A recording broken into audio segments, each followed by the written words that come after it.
Hi there, Karen Flaherty from Living by Human Design. Hope you're doing well today and getting into the swing of the new year as we approach the Human Design New Year, which actually is on January 21st. So if you haven't made any resolutions yet, don't worry about it. This is a good time to do them in the run up to the new year for human design. So today we're going to be talking about the gate 61, which is the thinker or inner truth. Probably a good place to start with your goals for the year. Okay, so we've got the Sun and Gate 61. It started early on January 11th. It goes until just after midnight on January 17th, and which will be Wednesday. And the Earth is in Gate 62, which is called Details. So we've got the Sun in Gate 61, which is right up here, coming off the top of or the bottom of the head center, and in one of the gates of madness or psychosis or we have a few different names for them. And then the 62 comes off the top of the throat, which is details. And so again, this is an interesting marriage, right, of these two energies, because the 161 is asking why and thinking about things, and the 62 is all about details. So we kind of get into this as we'll talk about in a few minutes, we get into this conundrum, right, of asking the question why and then needing details, and asking the question why again and needing more details. And so it's just a very interesting combination here. So we start the week with no definition at all. And then on Saturday, Mercury moves into the gate 10, which is here, and then it connects up with the 57, which is here in the south node, and it'll be there for a while longer, or a little bit longer at least. And then we get this entire channel of perfected form through the 17th. So what happens with this channel of perfected form is really kind of a cool thing. It's basically the energy of surviving when other people may not, right? It's like, this is the person with the perfected form in their chart is the one you want to follow if there's a disaster or any kind of a crisis. This is the energy of people who are really at high levels in the military, for example. They'll have this channel of perfected form. This is the person you want to follow after a plane crash, right? If there's a whole bunch of survivors and you're one of them, you want to follow the person with the perfected form, because they'll find a way. They will intuit a way with the 57, and they'll want to save themselves, basically, and as a result, be saving everybody else. So it's kind of a cool energy to have. Not a lot of us have it, but the ones who do, you can usually tell. So the sun is in gate 61, inner truth or mystery in the original I Ching. We also call it the thinker. It's the awareness of universal underlying principles. And what is that? It's asking the question why, and then getting the answers, hopefully, or getting an answer, right? It may not always be the right answer, but it's an answer. And so in the incarnation crosses this week, we've got the cross of the Maya, truth and obscuration. So it's this kind of, the Maya is the illusion of knowing, right? As opposed to allowing. We can just allow things to happen, or we can know them in some reality, some dimension of reality, but it may not be the truth for everybody, and it might not be the truth in even all of our perspectives. So it's kind of an interesting gate. In quantum human design, we call it the gate of wonder. And the 62 is the gate of details. Its details are the preponderance of the small. You can imagine the very small details in the original I Ching. So it's caution, patience, and detail that produce excellence out of limitation. Whenever we're limited in some way, we're going to want to find the details that allow us to move forward, right? To have the answers, the details, the possible answers, or the actual answers that will allow us to move forward. And those details are important. A lot of people, some people have this in their chart, and some people are aware of it, and some people aren't. But the details can matter in a lot of professions, and so it's interesting to see when you can kind of pick it out of a programmer, for example, having this gate 62 in their chart. My husband has it in his chart, and he's been a project manager and a programmer and coder and all kinds of stuff that is very detail oriented. So he's good with the details, and a lot of people are. So if you're not, that's okay. You'll have it sometimes, right, inconsistently in your chart, but the people with the 62 colored in their chart will definitely have a different take on details in their lives. In the Gene Keys, intellect is the shadow, their precision is the gift, and impeccability is the CD. And in quantum human design, we call this preparation.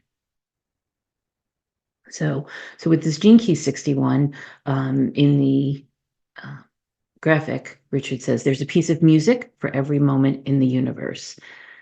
And I think what he's referring to here is that the shadow is psychosis for this gene key, the gift is inspiration, and then the CD is sanctity.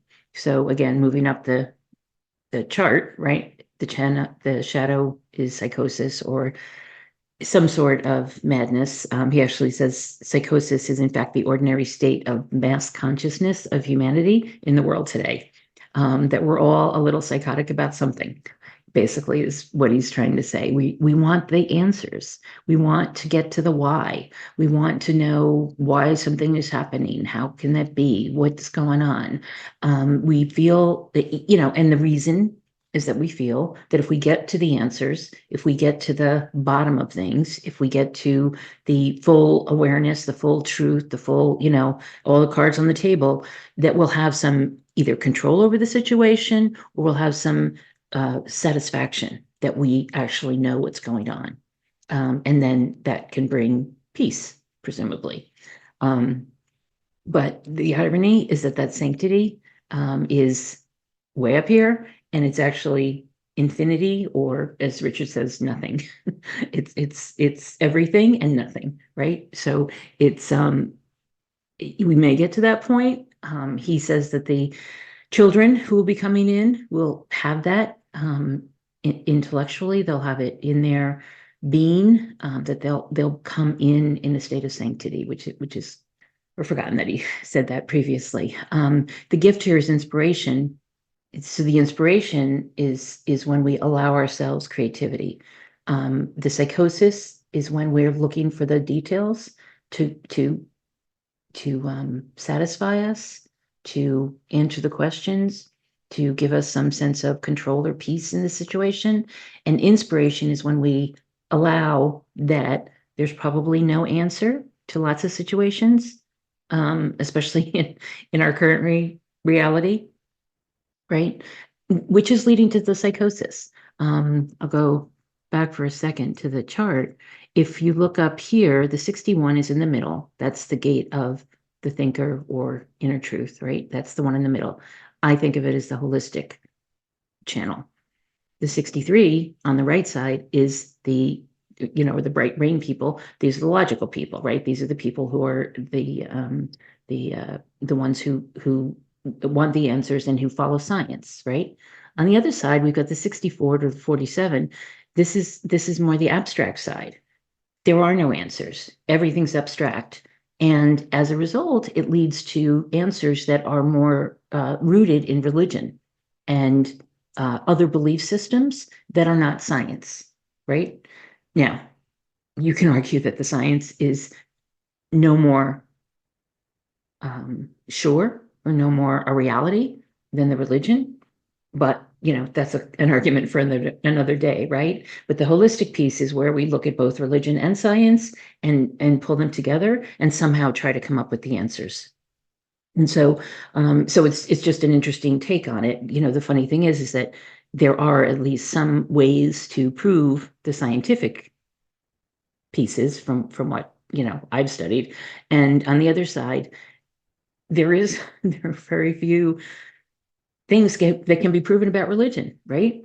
And this is where people, because they want the answers in the 61, they go to one side or the other, right? Some of them find answers in science, some of them find answers in religion. But in religion, we're usually following some, God or deity or cult figure or guru or something like that.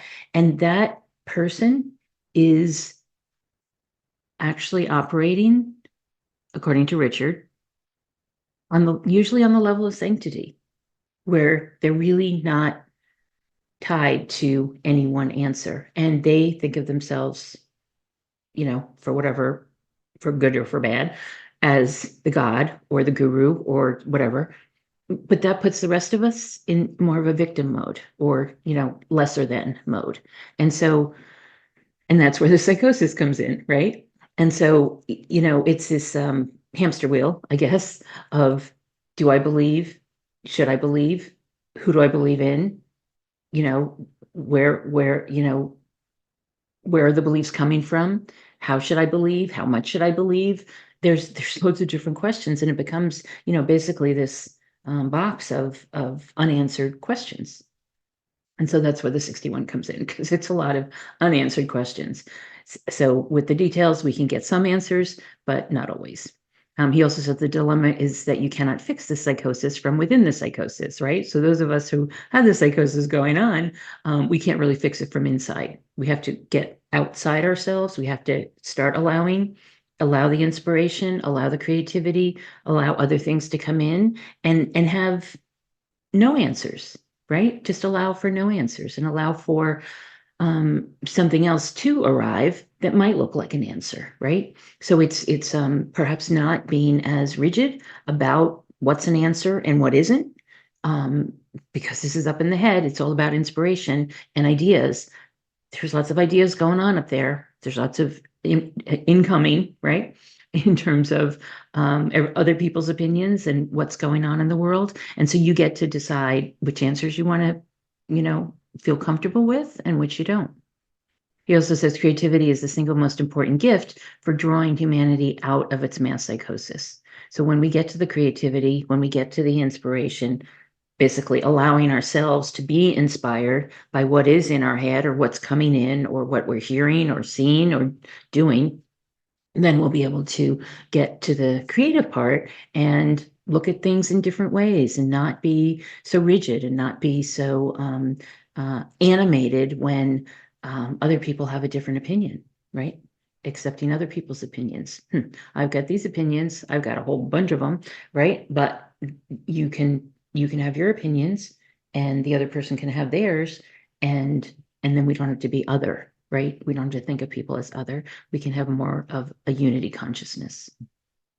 So there are a number of personalities born in the Gate 61. A lot of them have big ideas, as you can imagine, including Dr. Martin Luther King Jr., whose birthday is on Monday, the 15th.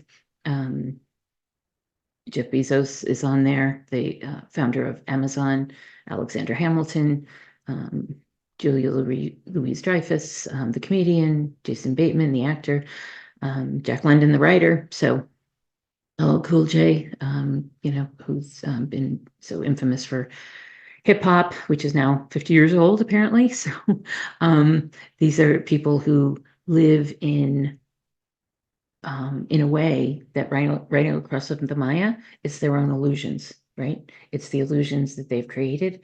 So whether it's acting or writing or any a speech like "I Have a Dream," those are it's their creative makeup that allows for their success.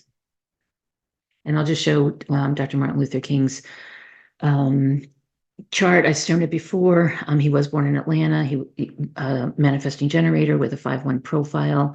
He had the left angle cross of obscuration because he's a 5-1.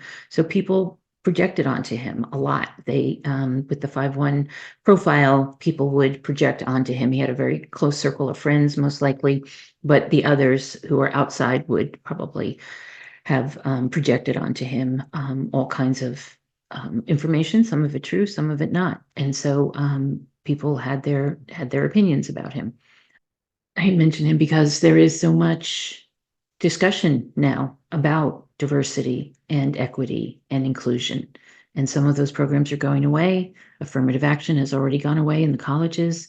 And the things that he fought for, including the Civil Rights Act, and the Voting Rights Act, are things that are, well, at least the Voting Rights Act, are things that are up in question again. So his vision lives on, but so do the issues that he. So while he died at 39 years old in 1968, he would have been 95 on January 15th this year. So Happy birthday, Dr. King. And I hope you have a wonderful week. It might be time to put your thinking cap on and think about what you want, what might be goals for the new year, and what might be things that don't have an answer, right? Some things might have answers and some things may not have answers. So I hope you have a wonderful week. And I'll see you next time.